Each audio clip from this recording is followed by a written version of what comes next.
That style of picking is claw hammer, frailing style. You use the back of your hand, and then it's all down. Whereas the other way I was playing was sort of a standard way to pick. And this is that style of playing is another source of, I guess, some debate, but it's pretty well known that playing with the back of your hand is a standard way of playing old instruments like that they played in Africa and the Middle East, and centuries ago. A lot of players, and even in Spain, playing flamenco guitar, you play with the back of your hand. So that back style of playing is an ancient way. So there's really nothing new or nothing innovative about doing this, and a lot of times, that people will brag that the banjo is the only American instrument, really, and it's not true. There's nothing, it's all one continuous kind of thing. You like to break it down and maybe you can make a case, but it's really just one long continuous trip. Anyway, that's this D. Now, a standard banjo tuning is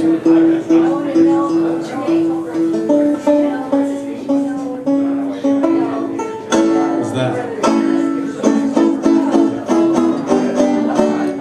That's what we think of as standard. That's a standard bluegrass banjo tuning, but the real standard bluegrass, or standard way of playing the banjo, is really from the plectrum style. I guess what is really standard is tuned down this way. So. See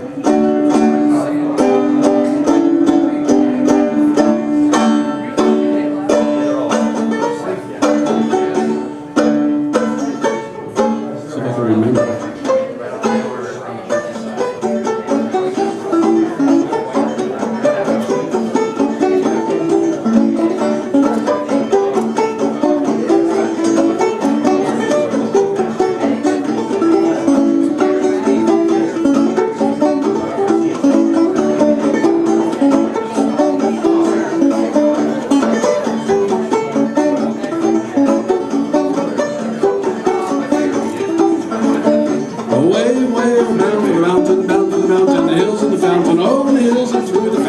Wait till the chase away. Rover, rover, see him, rover, rover, catch him.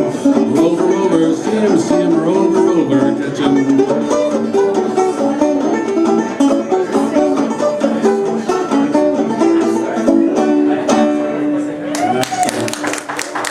That's the Cumberland Mountain Bear Chase. And I gotta mention a few names. That was pretty sure Uncle Dave Macon made that one popular. Who knows where he got it? He stole everything. So. I don't know about that. He wrote some things like maybe it's hard to say.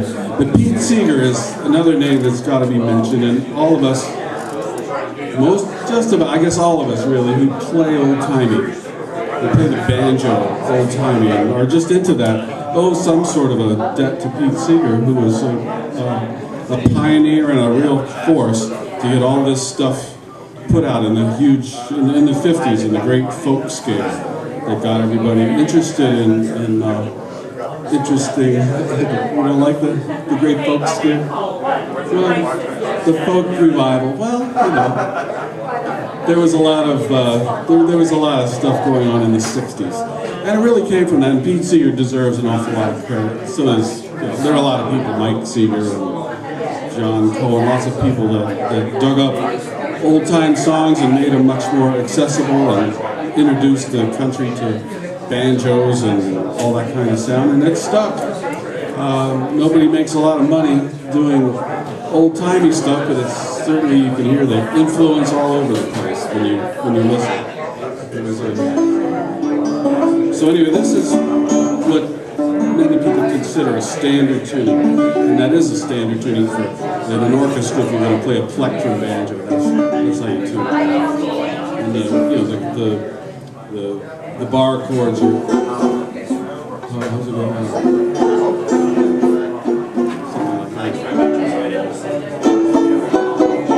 That's the way it goes. But here's a tuning.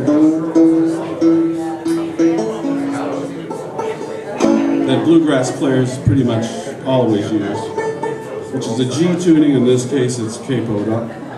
Another thing, for old-timey players, or anybody playing the banjo, in bluegrass you mostly see people, when you capo it up to get into a different key, you move the capo and you got this fifth string in the way.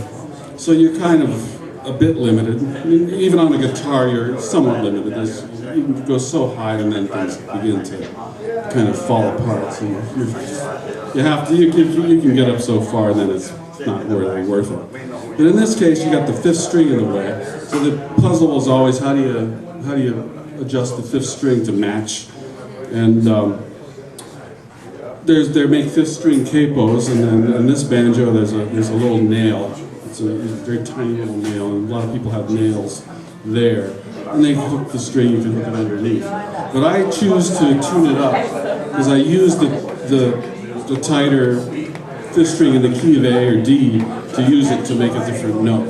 But that's just a personal preference. And when you look at the guys from the 20s and 30s, they didn't really use capos much. They had capos, but they decided not to use capos, and they just tuned it up or played it in whatever key. That didn't really matter. There were no kind of pianos around, so they just played. They got the thing in tune, and they didn't bother with capos. By choice. But when they tune up into A, they just tune the whole thing up, and then you break strings that way, and it's a little bit of a strain. So that's why I just tune it up. That's my own preference.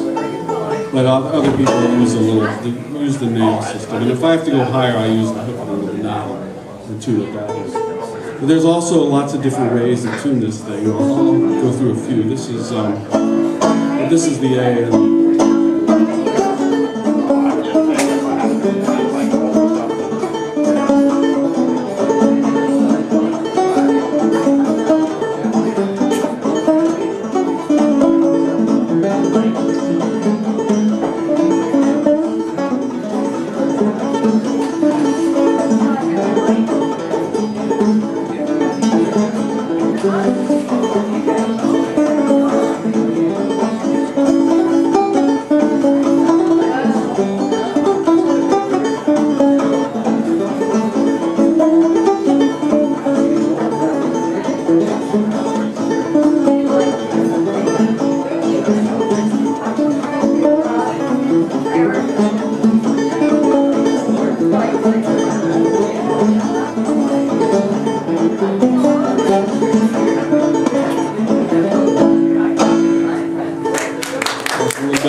Standard kind of A tune. A lot of old-timey things go into it, and subsequently into bluegrass go from the A to the G, which turns it into modal. But then there's another way of doing this where you actually tune it to a modal tuning, and all you have to do is go like this.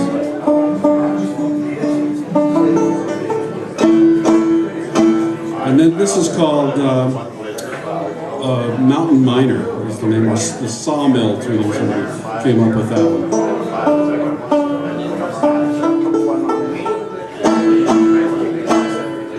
So what you get is something like this.